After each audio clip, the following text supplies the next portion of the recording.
Onigashima in the house. Tasty Baby Belly Buttons by Judy Sierra and illustrated by Meilo So. Now, do you notice that in the letters there are belly buttons on all the round letters, so that baby belly button. This book was gifted to the school by August for his birthday celebration in the Leaves class. Look, beautiful watercolor illustrations. And look, there it is. Oh, by all of them from Cora, Mabel, and August. Yay! So it's a gift from the whole family to the school because we need this book on hand for these times to have fun with. Tasty Baby Belly Buttons. There's those little round belly button letters. Okay. In Japan, long ago, many towns and villages were terrorized by a gang of oni.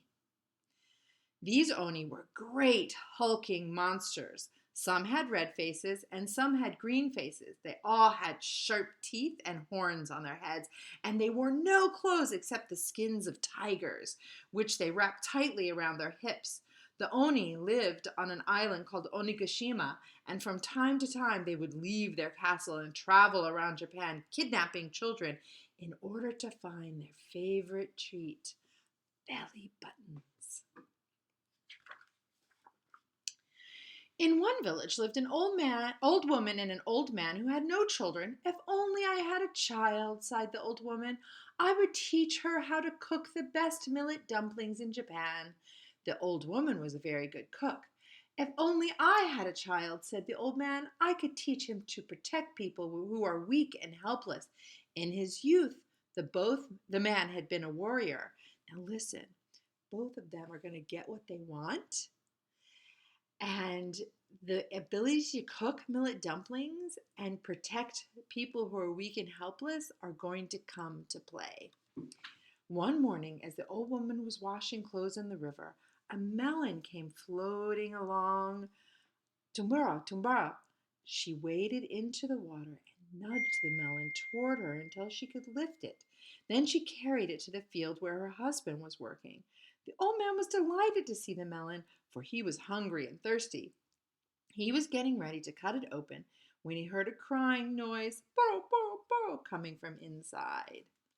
Oh, be careful cutting that open. Are you ready? He and his wife pulled the melon open with their hands, and in the center they beheld a tiny, perfect baby girl. They named her Yuriko Hime, Melon Princess. Now look, there she is on the inside. Now look at her kimono. Look how beautiful that is. It looks exactly like a watermelon. Yuriko grew more quickly than other children, and by the time she was 5 years old, she was cooking millet dumplings with her mother and learning sword fighting from her father. She's 5 years old, and she can do both of these things already. She grew fast. One day, everyone in the village heard an awful sound, a troop of oni tromping into town. That must be a terrible sound when you know that the oni are coming. Zushin, zushin. They grabbed all the little babies they could find and put them into their cart, and no one dared stop them because they were so big and so strong. And as they wheeled the cart away, they shouted, belly buttons, tasty baby belly buttons. Now, hearing them come, terrible. Seeing them pack up all the babies, terrible. Hearing them walk away shouting, belly buttons, tasty baby belly buttons. Oh, these families. But the oni did not take Yuriko. Perhaps this was because she was born from a melon and did not have a belly button. Yuriko was furious at what the oni had done. Father, make me a sword, she commanded. Mother, help me cook a big batch of millet dumplings. I am going to Onigashima to rescue the babies. They both are getting what they want. Her parents were afraid for their little daughter, but at last they agreed that she could go so long as she took the dog with her. The next morning, Yuriko set out, wearing a shiny new sword at her side and carrying a heavy sack of millet dumplings. on her back. She and the dog marched along the path together. Tontico, tontico. Dog, here they go. That path is gorgeous. Okay. Suddenly, they heard a terrific whirring sound. A pheasant flew down and blocked their way, calling, "Ken, Ken, Ken, Ken, I smell millet dumplings." "We are going to Onigashima to rescue the babies," said Yuriko, and we could use a brave companion. "If you will join us, we will share our dumplings with you." She tossed a dumpling to the bird, and who swallowed it in one gulp. "Yes," said the pheasant, "I will join you." And so Yuriko and the dog and the pheasant marched along the path, tontico, tontico, tontico. Now, just like in the books that we read, where there's three things happening. We have a dog. Now we have a pheasant. We need another helper. And we know that when a creature talks to you, you should listen. And if the creature asks you to do something, perhaps you should do it. And that creature will then be your friend to help you. Now, they entered a dark forest. A monkey swung down from the trees and blocked their way, showing his sharp teeth and chattering. "Caw, caw, caw! I smell millet dumplings." Ah, the monkey's talking. "We are on our way to Onigashima to rescue the babies," said Yuriko. "And if you will come with us, we will share our millet dumplings with you." She tossed a dumpling to the monkey, and he ate it greedily. "Wonderful," he cried. This millet dumpling makes me feel stronger than 10 monkeys. Let's go." And monkeys actually are already strong, so 10 monkeys. Soon they reached the seaside. Remember that Onigashima live on an island, where they found a boat and sailed to the rocky shore of Onigashima. They saw a castle on a cliff high above them, and in the distance they could hear, belly buttons, tasty baby belly buttons." And look, their flags look like belly buttons. And all those birds. The sun is setting. Look at that stormy sea. Yuriko, she can go anywhere she needs to. Now, the 4 companions, so we have Yuriko and her 3 friends now, followed a steep path to the top of the cliff. They walked boldly up to the castle gate and knocked. Dong, dong. The door creaked open, and they looked up at the hairy knees, the huge belly, the green face, and the sharp horns of the chief Oni. But the girl and the dog and the pheasant and the monkey were so small that the chief Oni did not see them at all, and quickly they ran between his legs and were inside the castle. Boom. Look at his toenails. Oi, sharp, green. We can't even see the top of that Oni, the body and the head of that Oni, because it's up above the page. That's how big they are, and look how small. She probably should have turned around, but we know that she needs to rescue people that are dear to others. In the center of the courtyard sat the babies, all tied up together, crying so sadly. Borrow, borrow, borrow, borrow. 3 green Oni and 3 red Oni danced around the babies, singing, belly buttons, tasty baby belly buttons. "I command you to give the babies to us," shouted Yuriko. The Oni stopped dancing. "Who dares to speak to us in such an insulting way?" shouted the chief Oni. "Is there an invisible spirit in our castle?" The Oni ran around the courtyard and looked everywhere, when at last they saw Yuriko and her minuscule companions, very tiny. They laughed until their stomachs shook and tears ran down their faces.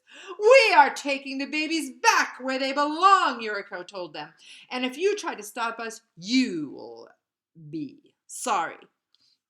Now there's the bamboo that they're hiding in, and this is just such a lovely painting project if you would like to try it. Straight brush, line, just 2 colors of paint. The Oni grabbed their clubs. "We'll crush you like ants," they roared. "Charge, my fearless fighters," cried Yuriko, and she rushed to guard the babies. The dog raced around the Oni's feet and nipped their toes. When they tried to bash him with their clubs, they smashed their own feet instead. The monkey climbed up on the Oni's legs and bit their knees, and when they tried to knock him off, they smacked their own knees instead. The pheasant flew around and around the Oni's head and dived at their eyes, and when the Oni tried to brush her away with their clubs, they bopped each other on the head and fell to the ground. Now you can trace the all the different animals because the dog is a red dotted line biting at toes. There we go. And look, they're hitting their toes. Now the monkey is a bouncing dot dash line biting knees. And the pheasant is a spiral swirl pecking at their heads and diving into their eyes, and here they're hitting each other on the head. Now, that is some smart thinking because none of them are getting hurt, except for the Oni. Yuriko took her sword and cut the ropes that tied the babies. Then she lifted them onto the cart and gave each one a dumpling. "You may live here on your island," she told the defeated Oni, "but do not ever set foot in our country again." "We won't! We promise!" sobbed the Oni. "Just go away and leave us alone." Yuriko had to give each one of the Oni a millet dumpling too, so that they would stop crying.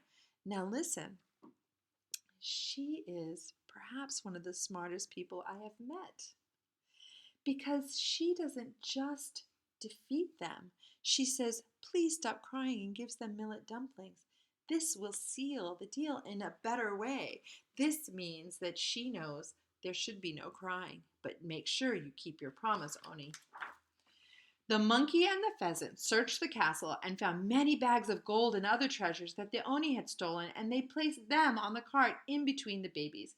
Then the 4 companions carefully guided the cart down to the shore. They crossed the ocean and hurried to Yuriko's village. Soon the babies were in the arms of their happy parents. Yuriko gave the bags of gold and treasure to her own mother and father. They returned as much of it as they could to the people the Oni had stolen it from, and shared the rest with the families in their village. Oh my goodness. This is going to be such a happy story. The monkey and the pheasant and the dog stayed with Yuriko in her house, and in the evening they would sit by the fire and munch millet dumplings and tell and retell the story of their adventure in Onigashima. Oh, look, they all are living together. The dog, the pheasant, Yuriko, and there's the monkey. And the author tells us how she changed the story and how she combined stories and in order to share it with you. So certain words in this story, such as boro boro and zushin zushin, are part of the vocabulary of traditional Japanese storytellers like fi, fi, fo, fum in the tales of English giants. And she's added details from other stories. So there's, her note. I can't get that. There we go. Author's note. Thank you.